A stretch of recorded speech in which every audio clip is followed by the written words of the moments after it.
Olá, bom dia para você, seja muito bem-vindo. Nós estamos ao vivo, agora são 10 horas em ponto pelo horário de Brasília.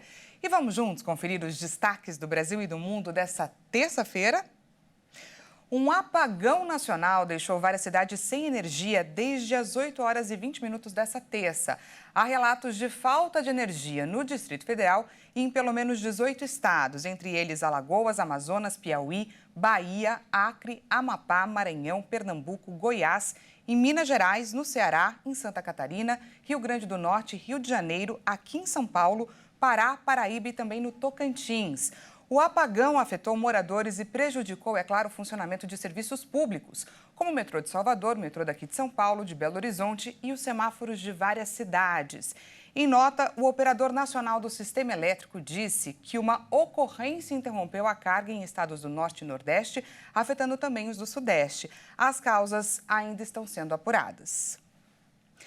Após declarações do governo, Arthur Lira cancelou a reunião de ministro Fernando Haddad com líderes. O encontro aconteceria nesta segunda-feira para debater o novo marco fiscal e ainda não há uma data prevista para uma nova reunião.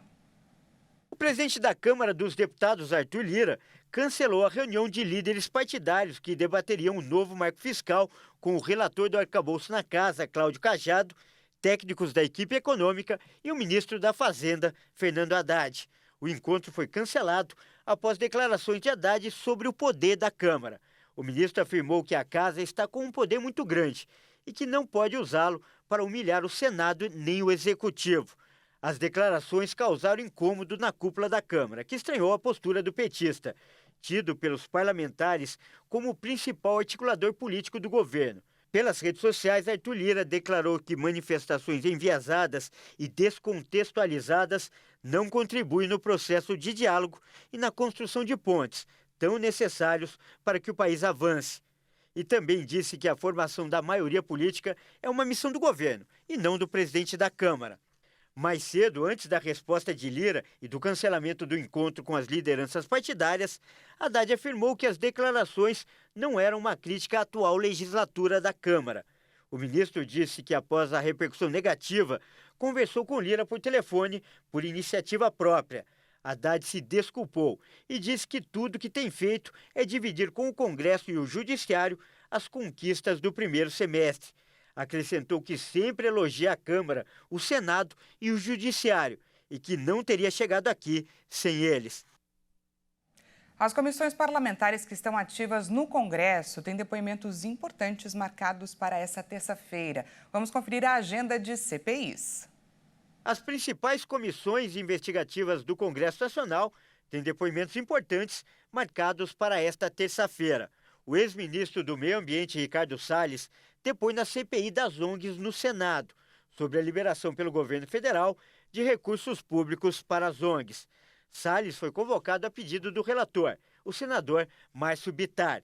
Na CPMI do 8 de janeiro, quem depõe é o fotógrafo Adriano Machado, que trabalhou na cobertura das invasões às sedes dos três poderes. A convocação foi feita a pedido de parlamentares da CPMI, que dizem que Machado foi filmado confraternizando com manifestantes. Vídeos registrados no dia 8 de janeiro teriam imagens e que Machado apareceria em meio aos invasores, quando estes arrombaram a porta que dá acesso à antessala do gabinete da presidência. João Pedro Stedley, líder do MST, vai ser ouvido na CPMI do MST, na Câmara, para prestar esclarecimentos sobre as recentes invasões de terra e ocupações promovidas pelo grupo. Ele foi convocado após um requerimento do deputado federal Rodolfo Nogueira. O depoimento dele é visto como uma tentativa de tornar mais relevante a comissão, que recentemente teve o depoimento do ministro-chefe da Casa Civil, Rui Costa, cancelado pelo presidente da Câmara, Arthur Lira. O agronegócio, um dos destaques da economia brasileira, também está impulsionando a geração de empregos aqui no país. Um levantamento mostrou que dos 5 municípios com maior número de vagas abertas no primeiro semestre, 4 estão ligados à atividade agrícola. O repórter Leonardo Félix traz para a gente agora mais informações. Com a taxa de desemprego no menor patamar desde 2014, algumas cidades do país estão se destacando na criação de novos empregos. O que quase todas elas têm em comum é que suas atividades estão ligadas direta e indiretamente ao agronegócio. As informações são de um levantamento realizado pela consultoria LCA. Considerando os locais com mais de 50 mil habitantes, as cidades de Cristalina, em Goiás, Venâncio Aires e Santa Cruz do Sul, no Rio Grande do Sul, Canaã dos Carajás, no Pará, e Lençóis Paulistas, em São Paulo, foram as que mais criaram vagas de trabalho no primeiro semestre do ano, em relação ao seu número de habitantes. O único município desses 5 que não tem vagas ligadas à agropecuária é Canaã dos Carajás. 77% dos novos empregos têm como origem o setor de construção, impulsionado por obras públicas, além da cidade sediar o maior complexo de mineração do mundo. O mapeamento da consultoria foi realizado com base nos dados do Cadastro Geral de Empregados e Desempregados, CAGED. Em Cristalina foram abertas quase 3.500 vagas, o equivalente a 5,6% do total de habitantes. 87% das vagas surgiram por conta da agricultura, principalmente com o cultivo da soja. Já em Venâncio Aires, a relação emprego formal por habitantes chegou a 5,3%. O agro respondeu por 95% dos postos abertos no primeiro semestre. No primeiro trimestre de 2023, o Produto Interno Bruto, PIB, cresceu 1,9% em relação aos 3 últimos meses de 2022. Este resultado foi puxado pelo agronegócio, tendo em vista que o setor cresceu 21,6% no mesmo período. E nos destaques internacionais, o ex-presidente norte-americano Donald Trump virou réu pela 4ª vez. E dessa vez, Trump e outras 18 pessoas são acusadas de tentar manipular os resultados da eleição na Geórgia. As novas acusações acontecem apenas 2 semanas após Donald Trump ser denunciado por tentativa de reverter sua derrota nas eleições de 2020. Esse é o 4º processo criminal que o ex-presidente responde. Além de Trump, mais 18 aliados foram acusados no mesmo processo.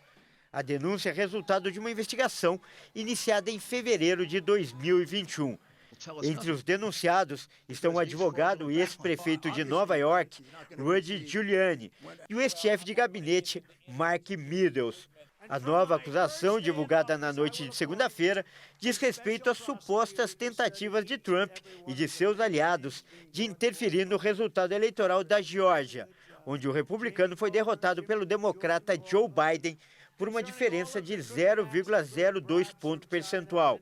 Ao todo, os promotores apresentaram 41 acusações, sendo 13 contra o ex-presidente, incluindo falsificação e extorsão. A acusação não significa que os réus são culpados, mas indica que há indícios necessários para levá-los a julgamento. Essa edição fica por aqui. Muito obrigada pela sua companhia.